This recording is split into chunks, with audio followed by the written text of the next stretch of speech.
We spent 5 days in Singapore tasting some of the best street food in the world, exploring the bustling, wonderful city. While this episode won't do this beautiful city justice, but here are some of the things to do and see around Singapore from our 5 days here.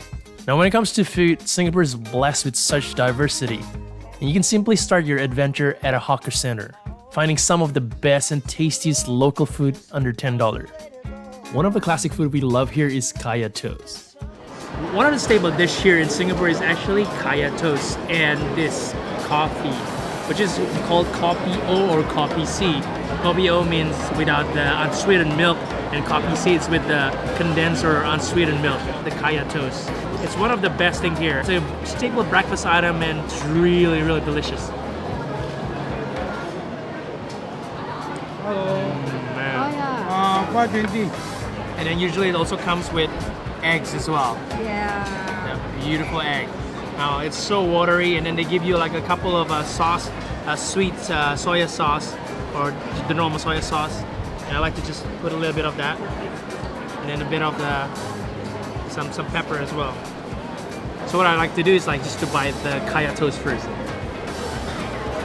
Oh, that's beautiful. That kaya is so refreshing, and also got a bit of the butter inside. This makes it even more smoother and creamy. But what I like to do is always to actually dip that into the egg and just like smear the kaya toast with that. And that's the way I like to eat my kaya toast. Now there's a lot of hawker center in Singapore, but there are shops that you definitely need to look out for. Like this pineapple bun that locals been recommending us. We're in this little shop house near Tanjong Pagar called Champion Bolo Bun. Yes, they do pineapple bread, which is also called Bolo Bun. And it's not your normal Bolo Bun, it's the Champion one. Well, the difference is that instead of like your normal circular bun, this is actually square. And apparently the reason behind this is because it's easier to share when you cut it, something like that. Interesting, but yes, every 15 minutes they have a new batch that comes out from the kitchen. So this is fresh, this is still hot, it's oily, you can just feel the butter there around it. The top is crispy.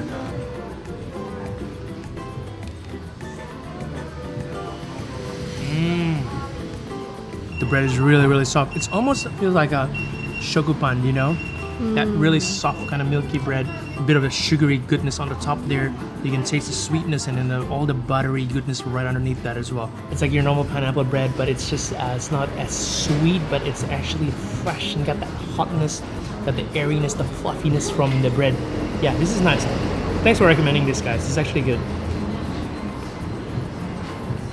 Singapore is humid, and more often you'll find yourself looking for a refreshing drink to quench it. One that I love here in Singapore is the soursop juice, which is difficult to find in Australia but highly accessible in Singapore. There's plenty of options here in Singapore. One that Helmi loves is Mr. Coconut, which of course serves coconut shake. Oh, I chose the 50% sugar, so it's not very sweet because I know the coconut ice cream here on top is sweet enough. There's a lot of options. This one is coconut with mango, so it's like double refreshing.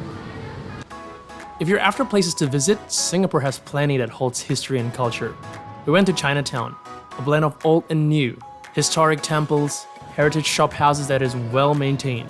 It's buzzing with a lot of street vendors and beautiful mural that seemingly tell tales of what Singapore Chinatown is. It's vibrant and yet a pleasant place to start your Singapore tour.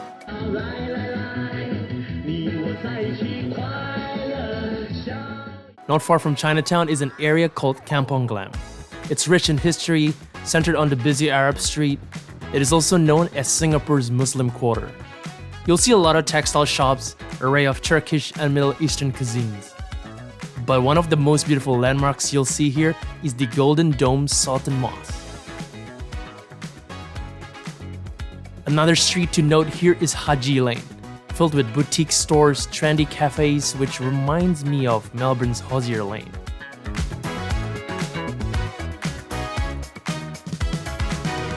About 2 blocks away is Bugis, an area famous for shopping.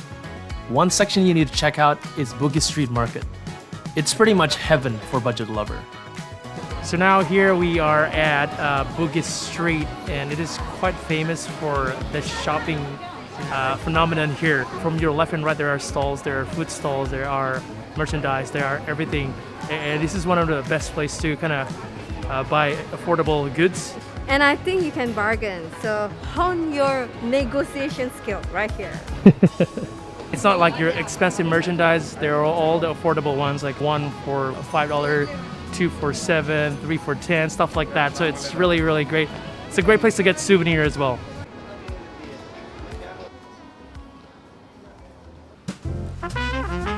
If you are in Marina Bay Sands and you have time, check out the Gardens by the Bay. There are two options. One is the Cloud Forest and the other one is Flower Dome. And I think we're gonna go both to show you guys. While it may sound commercialized, Gardens by the Bay has become one of the best scenic spots to visit for any first-timer to Singapore. It's roughly a 10-minute walk from Bayfront MRT, and there are entry fees. But check out Pelago by Singapore Airlines to access discounted tickets to the gardens. There are two that stands out here, the Cloud Forest and the Flower Dome.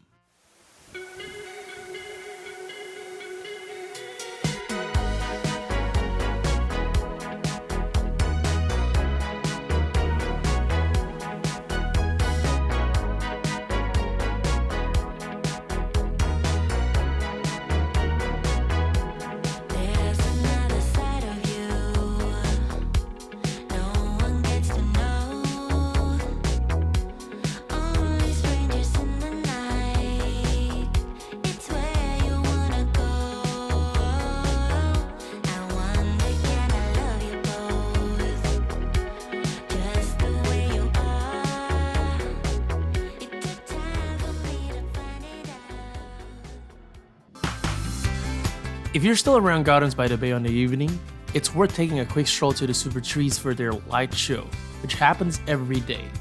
This entry is free, but for a different aerial perspective and to test your fear of heights, you can head up to the OCBC Skyway.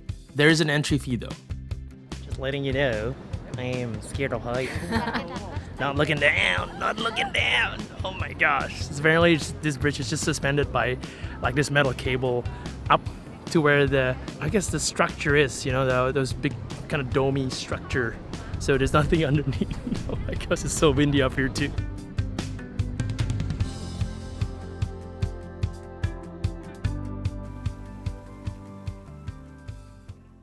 If you're wondering what to do in Singapore, well, Singapore offers plenty.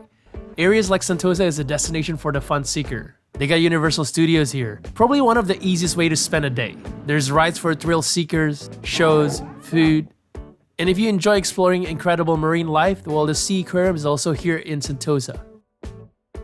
On the northern side of Singapore, you have the Singapore Zoo, River Wonders, and the Night Safari, which is part of the Mandai Wildlife Reserve. We had the chance to head down to the River Wonders, which felt like you were roaming through a jungle. You could also opt to get on this boat ride, which felt a little like a ride at a theme park, possible wet.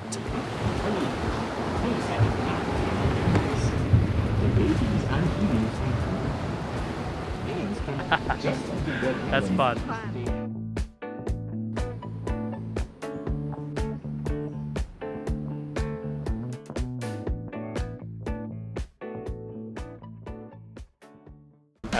Alex? Yeah. Yeah, nice to meet you. So guys, we are about to take a Vespa. Yes, and this is the Vespa, red and yellow, and we're gonna go around this area called Joo Chiat, right? In Katong, isn't it? Joo Chiat and Katong. So apparently there are so many colorful houses, which Yes. is the Peranakan style. I think Peranakan is like the Chinese and Malaysian. The Chinese from China. Yeah. Yeah, so the Chinese from China comes to Singapore, marry the locals, Yeah. and they become Peranakans. This is possibly the most fun historical tour of a neighborhood we've ever done. Katong and Joo Chiat are rich with its Peranakan culture and heritage. It's a colorful neighborhood filled with shop houses and famous for its Peranakan cuisine. It has become one of the must-see destinations here in Singapore. Even better if you're on a Vespa. I mean, why not? I've seen it before. This is the famous colorful houses, which is in Seng Road, right? Yes. Yeah. How do you know that, Helmi? Of course I know.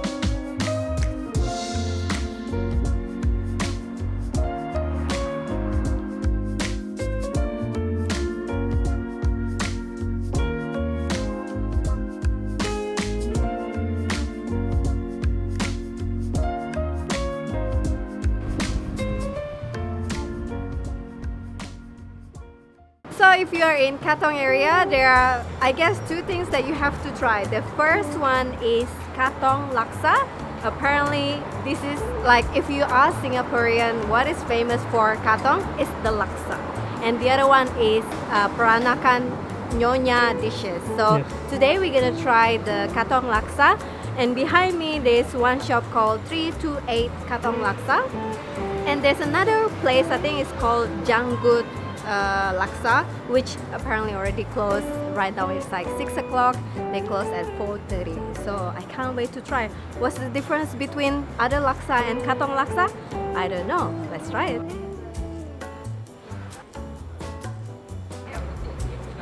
There you go. Laksa. Laksa.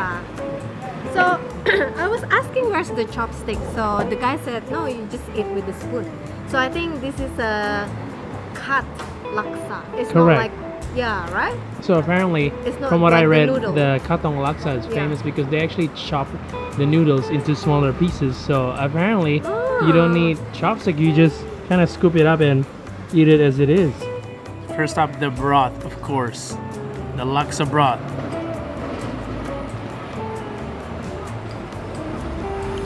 Oh, that is so rich in flavor, and the spicy kick to it. It's the one that really tickles your throat. Makes you kind of want to cough. There you go. So apparently you don't even need chopstick because they cut it into smaller pieces. So you just scoop them up.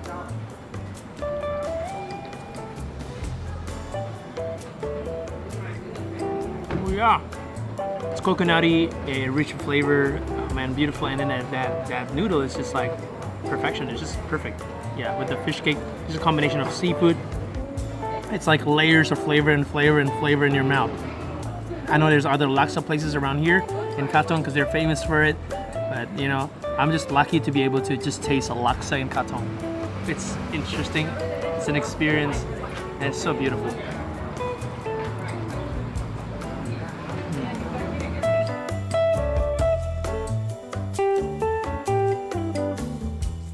On our last day in Singapore, we decided to head down to Changi Airport early to explore Jewel. It is worth noting that you would at least need 4 to 5 hours before your flight to explore it. Jewel is well known for its centered masterpiece, the Rain Vortex, the world's tallest indoor waterfall. But a common mistake that everyone makes is thinking that Jewel is actually located inside the airport, when in fact it's a building that is attached to Terminal 1 of Changi Airport. And so if you're looking to check this place out, you will need to do it before you pass immigration. Jewel is a multi-level mall that is equipped with brands, restaurants, and outdoor activities like the bouncing nets, discovery slides, and canopy walk. But when it comes to food, Jewel has a food court down at B2. If you got time and looking for the perfect place to eat, well, Jewel is actually a better option than inside the terminal where the food options are slightly limited.